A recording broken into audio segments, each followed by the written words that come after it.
Díganme ahí, por favor, si están viendo el apunte. Sí, sir. ¿Se Sí, ve? profe. Perfecto. Esto, ¿dónde lo voy a poner? Lo voy a poner acá, que no me moleste. En cualquier lugar me molesta. Ahí vamos. Esto lo voy a poner acá. Creo que ahí va. Lo vamos a poner ahí. Bien, entonces ahora sí, vamos a comenzar a grabar. Recording in progress. Bien. Vamos a continuar entonces trabajando con lo que habíamos, lo que quiero ver es esto. Voy a probar a escribir acá, que creo que se ve mejor, y después les puedo generar a ustedes un PDF, que era lo que me pidieron el otro día, que era medio desastre, para evitarle el hecho de que tengan que estar haciendo capturas, y por ahí de acá se ve mejor. Así que vamos a probar, ¿bien? Después, díganme, creo que acá se ve mejor que en el otro. Hoy es 20. Hoy es 19, ¿No? profe. Hoy es 19, mirá vos, qué Sí, bueno, me equivoqué de día. Estoy adelantada, ya quiero que termine la semana. como todo. Y le puse 20 acá, mirá, le puse 20. Ahí le puse 20, después lo arreglo. Clase del 19, entonces, ahí quedamos. Vamos con la clase de hoy mejor, que mañana no tenemos clases, viernes. Bueno, ¿qué estuvimos trabajando hasta acá? Nosotros comenzamos a trabajar con la unidad de números reales, ¿sí? Lo primero que hicimos en esta unidad de números reales, vamos a volver acá, simplemente para mostrar lo que ya trabajamos, no porque lo vayamos a dar de nuevamente. Estuvimos trabajando con diferentes, empezamos a trabajar, mejor dicho, con los conjuntos numéricos. Básicamente, lo que comenzamos a hacer es dar nociones generales de aquellos conjuntos numéricos con los cuales hemos trabajado, ¿sí? Con la diferencia que ahora hicimos para cada uno de estos conjuntos numéricos algunas definiciones, por supuesto un poco más formales que las que traíamos del colegio secundario y demás, y enunciamos algunas propiedades dentro de cada uno de estos conjuntos, aunque algunas no están detalladas acá, las vimos en clase y las explicamos, por ejemplo, lo que significa tener primer elemento, último elemento y demás, con el objetivo de llegar a trabajar, en definitiva, con el conjunto de los números reales, con este conjunto, bueno, esto no anda, a ver ahí, bueno, no, con el conjunto de los números reales, que es el que a nosotros nos interesa, ¿sí? ¿Qué dijimos acá que es importante? Que nosotros a partir de ahora, y ya todo el mundo tiene que tener en claro estas dos cuestiones fundamentales, además de todo lo que dijimos. Primero, trabajamos con números irracionales, es decir, aquellos números que no pueden ser expresados como una fracción. Por lo que si en algún momento yo me encontrara, por ejemplo, con una expresión de este estilo, debo entender que esto, así como está, es un número que pertenece al conjunto de los números irracionales y trabajarlo como tal, ¿sí? No poner la coma y decir esto es 1, tanto y trabajo con eso, no. Este número es este número y con él debo trabajar. Otra conclusión importante que sacamos en la clase pasada fue que cuando yo tengo, por ejemplo, la raíz de -1, la raíz de -1 sí es un número, sí existe. Lo que ocurre es que pertenece a un conjunto numérico con el cual nosotros no trabajamos, que es el conjunto de los números complejos. ¿Bien? ¿Por qué necesitábamos o por qué hicimos esta aclaración ahora al trabajar con el conjunto de los números complejos? Porque, por ejemplo, estamos acostumbrados, no quiere decir que esté mal, ¿sí?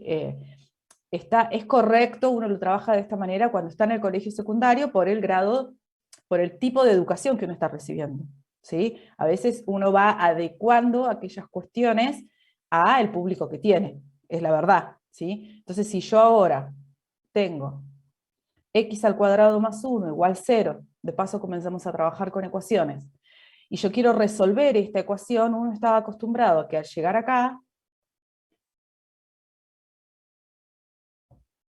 en ese momento, cuando uno dice, bueno, ¿qué número elevado al cuadrado me va a dar -1? Y no existe. Bueno, ahora sí sabemos que existe.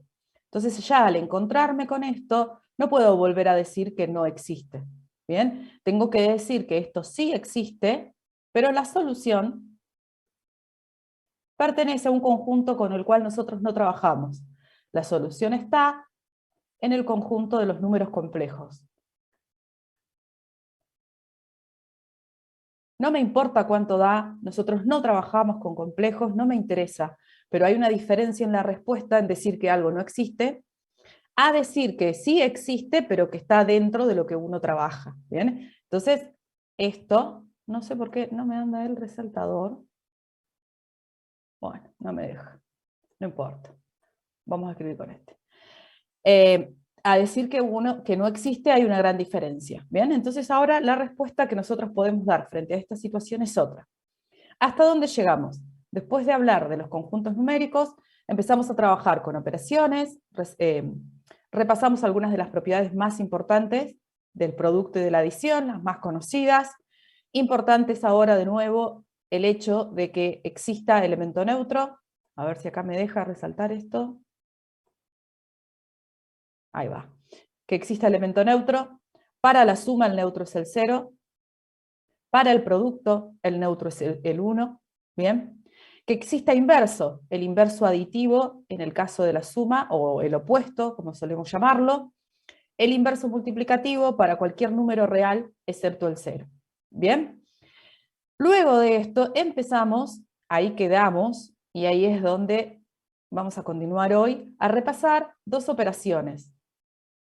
¿Sí? La potencia y la radicación. ¿Sí? Estas operaciones que nosotros vemos acá se definen en base a las dos operaciones que se definen en reales, que son la suma y el producto. ¿Bien? Recuerden que dijimos que nosotros en reales, en R, definimos dos operaciones que son la suma del producto y una relación de orden que es el menor, que es la que nos permite a nosotros decir y hacer muchas cuestiones que ya hacemos y decimos. Por ejemplo, el clásico, no sé, 2 es más chico que 3. ¿Bien? Y lo que vamos a hacer ahora es formalizar un montón de cuestiones referidas a las operaciones y referidas a la relación de orden, a la relación que en reales nos está ordenando los números. ¿Bien? Hasta acá llegamos. Entonces ahora vamos a continuar avanzando. Como yo les había pedido en la última clase, la idea es que ustedes avancen en la lectura del material, de esa manera vamos a trabajar, y lo que vamos a ir haciendo es recalcando aquellas cuestiones más importantes, trabajando las definiciones que sean, sobre todo aquellas que sean nuevas, ¿sí? Que sean para todos vistas por primera vez, y vamos a ir completando con ejemplos y marcando las cuestiones más importantes de todo aquello que vayamos viendo. ¿Tá? Entonces vamos a continuar. Nosotros empezamos a trabajar con potencia.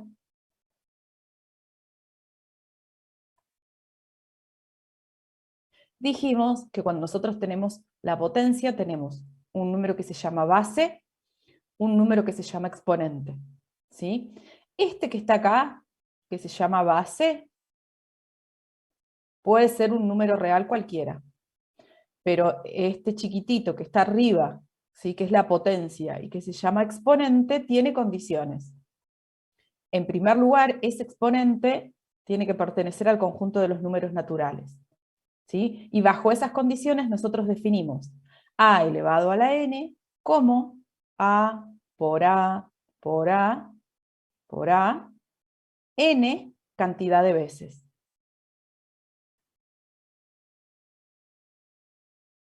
Bien, después hicimos una extensión porque acá solamente estamos tomando el conjunto de los números naturales y sabemos que el exponente puede ir más allá.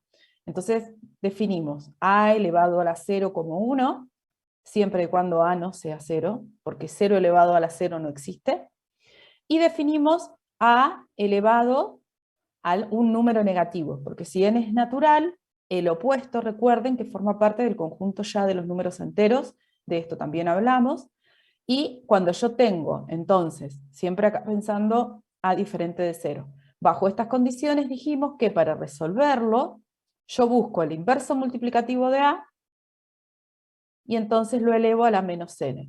Y este, recuerden, es el inverso multiplicativo. el que queda dentro del paréntesis, y yo debo elevar a la menos n, es el inverso, esto es una i, ahí, es el inverso multiplicativo, ¿bien? Ahora, ¿qué tenemos que recordar? Tenemos que recordar que la potencia tiene propiedades. ¿Sí? Las propiedades siempre, sin importar si yo estoy hablando de potencia, radicación o de lo que sea, tratan en todo momento de que aquello que uno deba desarrollar, que las cuentas que uno tenga que hacer o lo que sea, se hagan de manera más cómoda y más rápida. Ese es el objetivo siempre de la propiedad, que las cosas sean más fáciles al momento de hacerlas. Si cuando uno aplica las propiedades, las cosas se dificultan, es porque en términos generales uno está metiendo la pata. Y eso es algo que uno tiene que tener presente. La propiedad quiere ayudarme siempre. Si no me ayuda, es porque probablemente esté por el camino incorrecto. ¿Bien? ¿Cuáles son aquellas propiedades de la potencia con las cuales todos debemos saber trabajar? Las que tenemos acá en el apunte. ¿Sí? Que, por supuesto, yo no las voy a volver a copiar, las vamos a ir resaltando desde acá. Primero, ahí va, ahora sí. Distributiva de la potencia respecto del producto y de la división. ¿Qué me dice esta propiedad? Que yo el exponente lo puedo repartir. Eso me está diciendo. Que el exponente puede ser repartido si yo tengo un producto o si yo tengo una división. ¿Bien? Ahora, antes, sin avanzar, ¿dónde nunca, jamás se puede distribuir una potencia?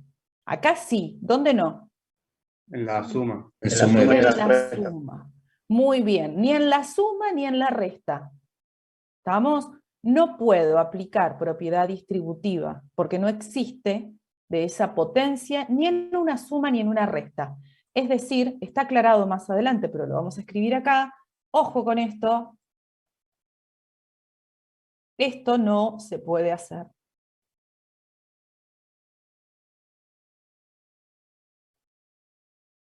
Eso no es cierto. No sé por qué no me toma el borrador. Ahí. Profe, ¿y si la potencia es negativa, se aplica igual, siempre y cuando sea multiplicación o división? Sí, sí. Fíjate que acá, no sé quién lo preguntó, perdón eso, porque me molesta no ver el Enzo. nombre, pero bueno. Acá está. Fíjate que cuando vos acá pones las condiciones de la propiedad, buenísima la pregunta, acá están las condiciones de la propiedad. Eso quiere decir en qué momento todo esto se puede hacer. M y N, ya acá en la propiedad dice que son enteros, ya no dice naturales como en la definición, porque yo ya lo amplié. Primero di la definición para naturales, acá, después incorporé el cero y después incorporé los opuestos de los naturales. Entonces ya tomé cualquier entero. Estas propiedades que están acá se pueden aplicar para cualquier número entero como exponente. ¿Está bien? Siempre, no me importa si es positivo o es negativo, esto vale siempre. Cuando terminemos de repasar lo de potencia y radicación, yo traje un ejemplo para que resolvamos entre todos, donde tenemos una mezcla de todas estas propiedades. ¿Sí? Un ejemplo bastante complejo en el sentido de que incluye todas las propiedades y que es más de tipo parcial. ¿Bien? Con ese ejemplo vamos a trabajar para ver cómo aplicar todo esto. ¿Sí? ¿Por qué? Porque se supone que todos leyeron y estos ejemplitos sencillos ya todo el mundo los trabajó. ¿Bien? Entonces acá tenemos, como les decía, algunos ejemplos donde uno ve de qué manera aplicar estas propiedades. ¿Sí? Simplemente repasamos el primero. Si yo tengo menos 5i elevado al cuadrado, entonces eso es menos 5 elevado al cuadrado por i elevado al cuadrado. Y eso me permite a mí resolver el menos 5 elevado al cuadrado que queda en 25. ¿Está bien? Dos propiedades. Tercer propiedad. Bueno, dice 2 acá, pero no importa. Producto de potencias de igual base. Producto de potencias de igual base. Si yo tengo una potencia, ¿sí? Dos potencias, con la misma base, y esas potencias se están multiplicando, la propiedad lo que me dice es que puedo sumar los exponentes. si tengo dos potencias que tienen la misma base y se multiplican, la propiedad lo que me dice es que yo puedo sumar los exponentes. ¿Bien? Por ejemplo, en el ejemplo que nosotros tenemos acá, insisto, después vamos a trabajar con otro ejemplo, en el ejemplo que nosotros tenemos acá, fíjense que yo tengo, lo voy a leer, menos 2 por i por 2 por i al cubo. ¿Bien?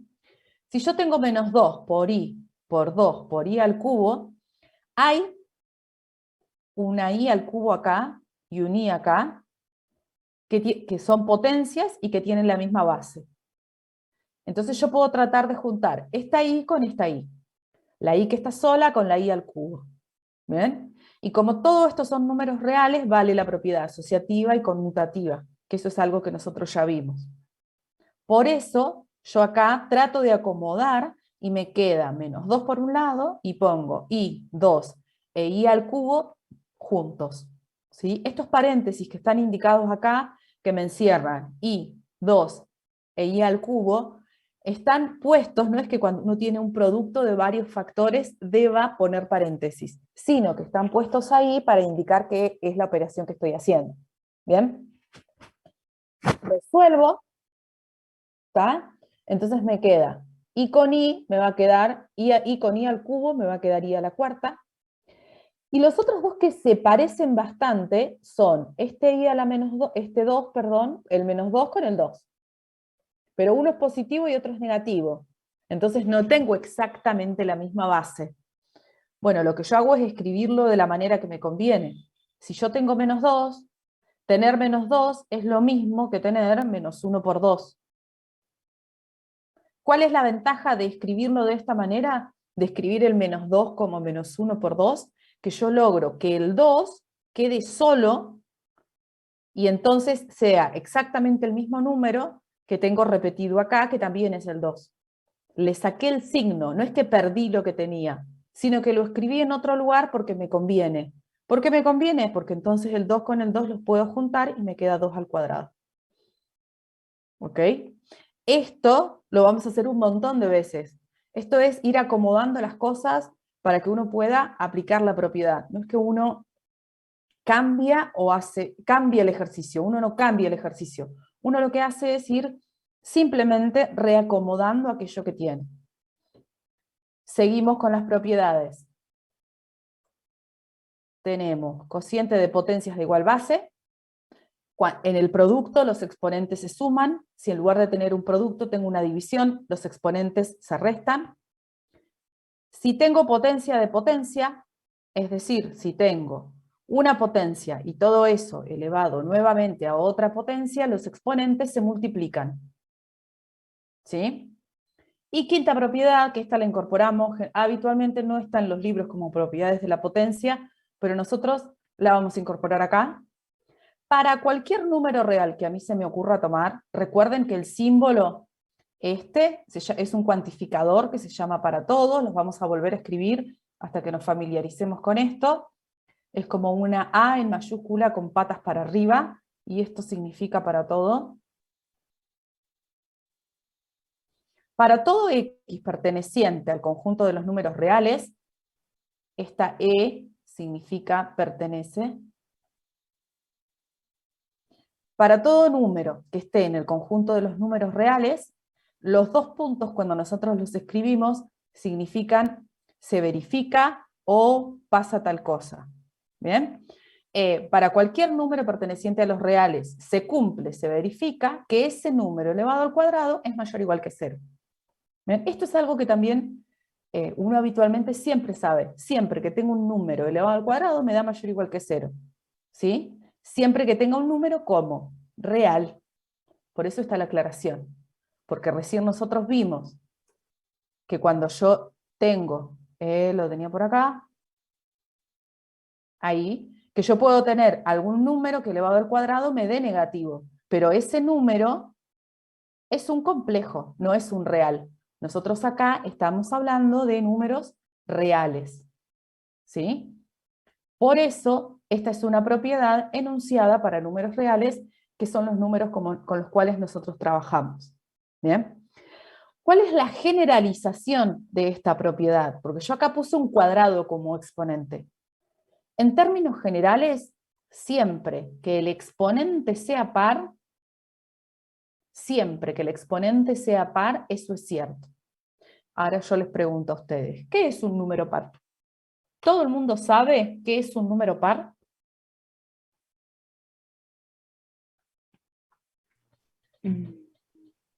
Es un número múltiplo de 2. Es un número múltiplo de 2. Muy bien, impecable. ¿Y cómo escribo que un número es múltiplo de 2? Vamos a venir acá y lo vamos a escribir. Propiedades de la potencia.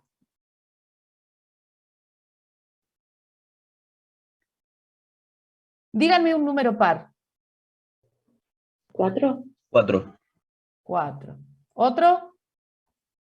8, 6, ¿Otro? 10. 12, 10, 12. ¿Otro? 24, Menos 12. Ahí va, gracias al cielo apareció un negativo. Menos 12. Y todos los que siguen. ¿Sí? Todos estos números que son pares, 4, 8, 6, 10, 12, 24, menos 12, no sé, menos 20, el que quieran, todos estos números son pares. ¿Bien? Lo primero, cuando nosotros hablamos de números pares o impares, hacemos referencia que vamos a trabajar con números enteros.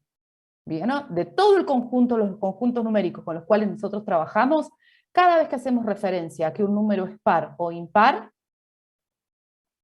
esos números, estos números de los cuales nosotros estamos hablando, pertenecen al conjunto de los números enteros. ¿Sí? Solo hablamos de paridad en enteros. ¿Ok? Ahora, como dijo por ahí un compañero, la característica que tienen todos estos números pares es que son múltiplos de 2. La manera de escribir un par es esta. Un número cualquiera X es par si y solo si X, ¿sí? X entero, ya lo dijimos, pero lo vamos a aclarar por las dudas. X entero.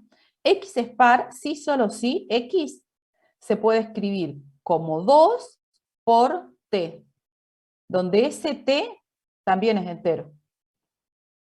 ¿Qué quiere decir esta definición? Que para yo preguntarme si un número es par o no es par, lo que tengo que ver es si lo puedo escribir como 2 por algún entero. Si yo puedo hacer eso, el número es par. Y si no lo puedo hacer, es impar.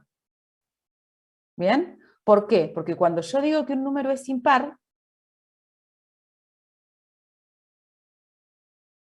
sí, solo sí, cuando yo quiero escribir ese número, para escribir ese número necesito 2 por un entero más 1 o menos 1, dependiendo de la definición que uno utilice. Por ejemplo,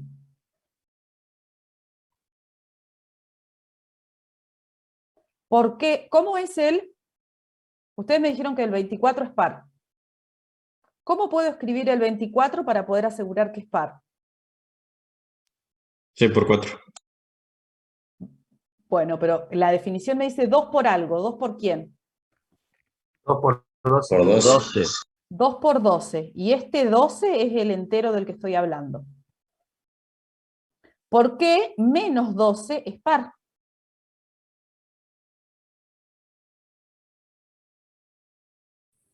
dos por menos 6. Muy bien.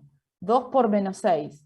Menos 12 es 2 por menos 6. Y este menos 6 que usé para multiplicar al 2 también es un entero.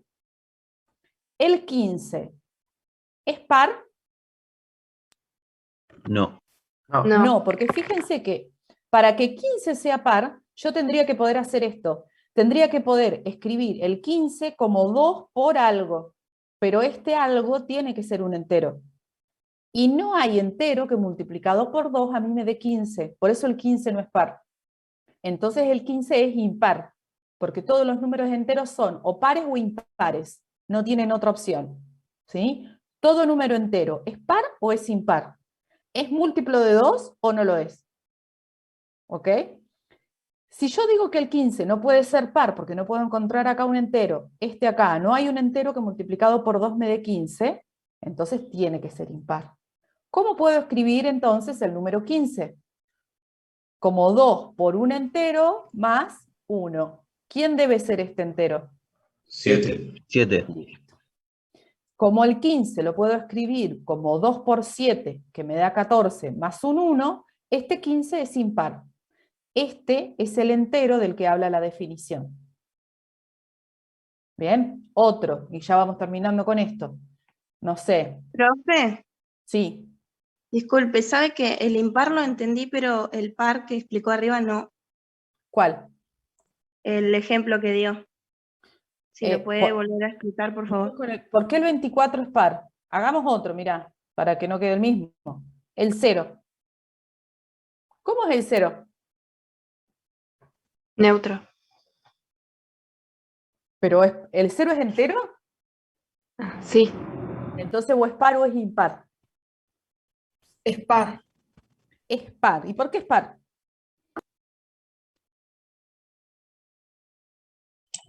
Porque 2 multiplicado por 0 da 0. Listo. Si yo puedo, cuando me pregunto si un número es par, escribirlo como 2 por algún número entero, ese número es par, y si no, no. ¿Por qué el 0 es par? Porque yo el 0 lo puedo escribir como 2 por 0, que me da 0. ¿Por qué el 24 es par? Porque yo el 24 lo puedo escribir como 2 por 12, y ese número que usé para multiplicar al 2, no sé por qué acá no me anda el resaltador, me pone nerviosa, lo voy a marcar con color así porque no tengo otra opción. Este es el entero del que habla la definición. 2 por 12 me da 24. 2 por menos 6 me da menos 12. 2 por 0 me da 0. Cuando yo este entero que está acá lo puedo encontrar, ¿bien? Ese entero hace que el número que yo me estoy preguntando sea par, porque lo puedo encontrar. Es así de simple. Tengo que hacer una cuenta nada más. Si yo encuentro, es par. Si no lo encuentro, es impar. Y no hay otra más. ¿Ok? ¿Qué me dice la propiedad que es en definitiva de lo que estábamos hablando? Ahora, ahí, x elevado a la n, siempre pensando que x es un número real, y si n es par, bajo esas condiciones, si x es un número, dije real, y escribí entero, así que lo vamos a arreglar por las dudas, porque metí la pata ahí al escribir, x es un real, n es par. Siempre que yo tenga un número real elevado a cualquier potencia par, x a la n siempre es mayor o igual que 0. Y eso lo voy a usar un montón. ¿Está? Y se deduce de lo que hemos venido hablando hasta acá. ¿Ok? Y esto ya lo dijimos, la potencia no es distributiva ni en la suma ni en la resta. Y hasta acá el repaso de lo que es la potenciación. Vamos a seguir con la radicación. Para hablar de radicación, acá sí, vamos a tener... No